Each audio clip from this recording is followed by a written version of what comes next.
Hello dears, നമ്മൾ +2 ഹിസ്റ്ററിയുടെ first യൂണിറ്റിൻ്റെ class ഇവിടെ സ്റ്റാർട്ട് ചെയ്യാണ്. അപ്പോൾ ഫസ്റ്റ് യൂണിറ്റിൻ്റെ പേര് ബ്രിക്സ്, ബീഡ്സ് ആൻഡ് ബോൺസ് എന്നുള്ളതാണ്.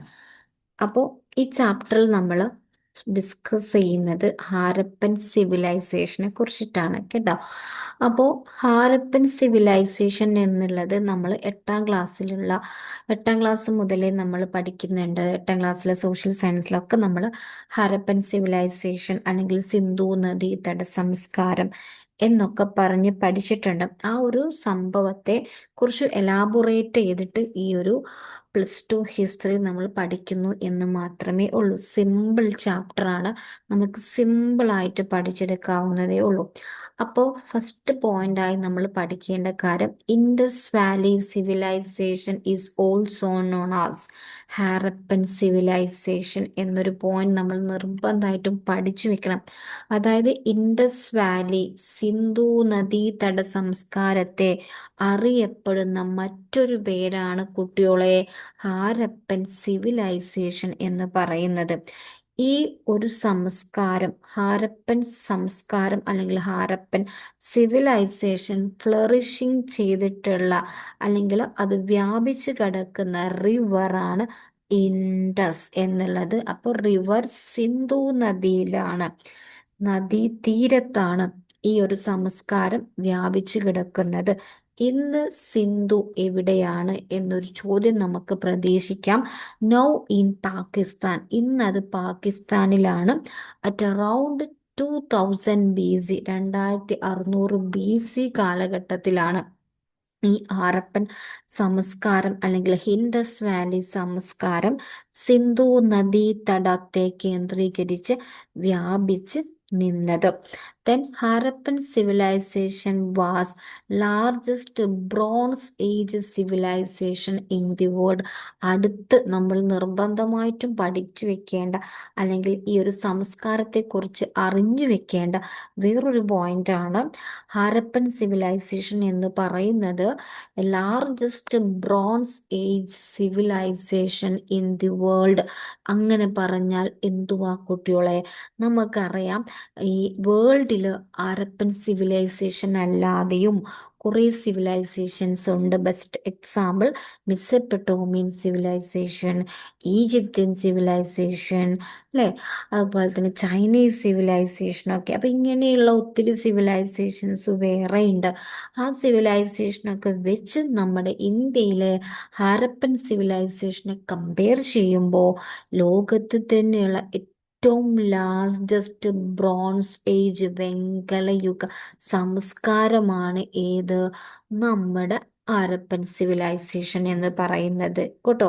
ദെൻ അടുത്ത point, Harappa was the first site of the civilisation discovered by the archaeologist. അതായത് ഈ ഇൻഡസ് വാലി സിവിലൈസേഷന് പ്രത്യേകത എന്തുവാ? നമുക്കറിയാം, ഇത് 2600 BC-യിലാണ്. അതിന് മുന്നേ സ്റ്റാർട്ടിങ് ഉണ്ട്, പക്ഷെ 2600 BC മുതലാണ് നമ്മൾ പ്രോപ്പറായിട്ടൊരു കണക്ക് പറയുന്നത്. അപ്പം 2600 BC എന്ന് പറയുമ്പോൾ ഒത്തിരി വർഷങ്ങൾ കൂടുതലാണ് അല്ലേ?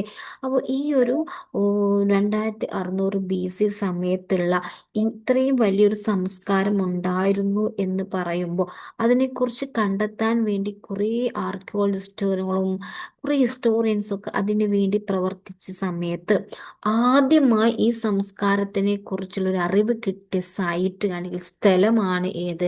ഹാരപ്പ കേട്ടോ. ഇത് നമുക്ക് വൺ വേർഡ് ചോദ്യം ചോദിക്കാറുണ്ട്.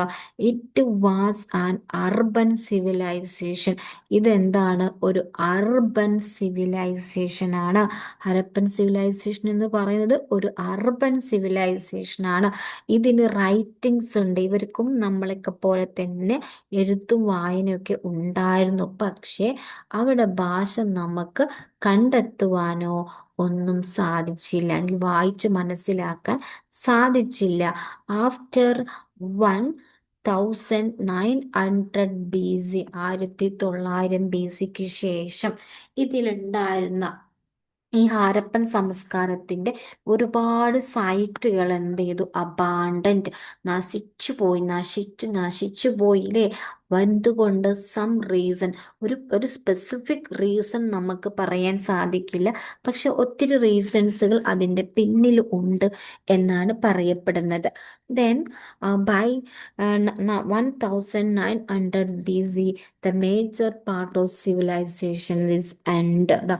അതായത് 1900 BC കുറച്ചൊക്കെ ഹാരപ്പൻ സംസ്കാരം പൂർണ്ണമായി തകർന്നിട്ടില്ലെങ്കിൽ പോലും മേജർ പാർട്ടൊക്കെ എന്ത് ചെയ്തു, അവസാനിച്ചു. അപ്പോൾ ഇപ്പം ഞാൻ പറഞ്ഞ നമ്മൾ ഈ ഒരു ചാപ്റ്ററിനെ കുറിച്ചുള്ള ഏറ്റവും ബേസിക് കാര്യങ്ങളാണ്. ഇൻഡസ് വാലി സിവിലൈസേഷൻ അറിയപ്പെടുന്ന മറ്റൊരു പേരാണ് കുട്ടികളെ ഹാരപ്പൻ സിവിലൈസേഷൻ എന്ന് പറയുന്നത്. ഈ സംസ്കാരം ഇൻഡസ് റിവറിലാണ് ഫ്ലറിഷ് ചെയ്തിട്ടുള്ളത്. അത് ഇന്ന് പാകിസ്ഥാനിലാണ്. 2600 BC എന്ന് ഓർത്ത് വെക്കുക. ലോകത്തിൽ തന്നെയുള്ള ലാർജസ്റ്റ് ബ്രോൺ ഏജ് സിവിലൈസേഷൻ ആണ് ഹാരപ്പൻ സിവിലൈസേഷന്. ഇതിൻ്റെ ആദ്യത്തെ സൈറ്റ് ആരപ്പയാണ് കണ്ടെത്തിയിട്ടുള്ളത്. ഇതൊരു അർബൻ സിവിലൈസേഷൻ ആണ്. ഇതിൻ്റെ ഭാഷയുണ്ട്, പക്ഷേ വായിച്ചു മനസ്സിലാക്കാൻ പറ്റിയിട്ടില്ല. 1900 BC ആയപ്പോൾ തന്നെ ഒരുപാട് സൈറ്റുകൾ നശിച്ചു പോയി. ഓക്കെ, ഇത്ര കാര്യങ്ങളാണ് ഫസ്റ്റ് ഒരു ഇൻട്രൊഡക്ഷനായി നമുക്ക് ഹാരപ്പൻ സിവിലൈസേഷനെ കുറിച്ച് മനസ്സിലാക്കാനുള്ളത്. ഇനി ഒറ്റ കാര്യം കൂടി പറഞ്ഞിട്ട് ഞാൻ അവസാനിപ്പിക്കാം. ഈ ഹാരപ്പൻ സംസ്കാരത്തിൻ്റെ പീരിയഡ് ഉണ്ട്, പീരിയഡ് ഓഫ് ഹാരപ്പൻ സിവിലൈസേഷൻ എന്ന് നമ്മൾ പറയും. അപ്പോൾ ഈ ഹാരപ്പൻ സിവിലൈസേഷൻ്റെ പീരിയഡിനെ കോമൺ ആയി നമ്മൾ പറയുക 2600 BC മുതൽ 1900 BC വരെയാണ് എന്നാണ്. പക്ഷെ ഈ മൊത്തത്തിലുള്ള 2600 BC ടു 1900 BC വരെയുള്ള കാലഘട്ടത്തിന് ഒരു 3 കാറ്റഗറി ആയിട്ട് ബ്രോഡ്ലി ഡിവൈഡഡ് ഇൻടു 3 എന്നാ പറയുന്നത്. 3ആയിട്ട് ഡിവൈഡ് ചെയ്യപ്പെടുന്നുണ്ട്. First early Harappan culture, second matured Harappan culture, then third later Harappan culture. അപ്പോൾ ഏർലി ഹാരപ്പൻ കൾച്ചർ എന്ന് പറയുന്നത്